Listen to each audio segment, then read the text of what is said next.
Cox's Bazar definitely অত্যন্ত গুরুত্বপূর্ণ বিধায়িত আসা। কক্সবাজার বাংলাদেশের একটা গেটওয়ে বটে এবং কক্সবাজারে আমাদের রোহিঙ্গা সমস্যা আছে, উদ্বাস্তু সমস্যা। কক্সবাজারের এদিক দিয়ে আপনার অস্ত্র চোরা কারবারির ব্যাপার আছে, মাদকের ব্যাপার আছে, আমাদের সমুদ্র বাউন্ডারি আছে, সেখান দিয়ে অবৈধ চলাফেরার ব্যাপার স্যাপার আছে।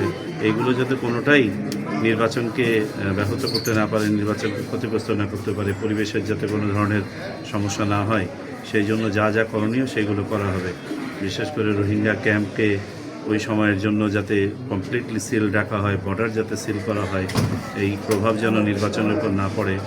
আমরা আচরণবিধি অনুযায়ী রাজনৈতিক দলগুলো এবং প্রার্থীগুলো যাতে মেনে চলে, রোহিঙ্গাদের যেন কোনোভাবেই কোনো রাজনৈতিক কর্মকাণ্ডে ব্যবহার না করা হয়, এই সব বিষয়ে আমরা আলোচনা করেছি। এগুলো প্রথাগতভাবেই হ্যান্ডেল করা হবে।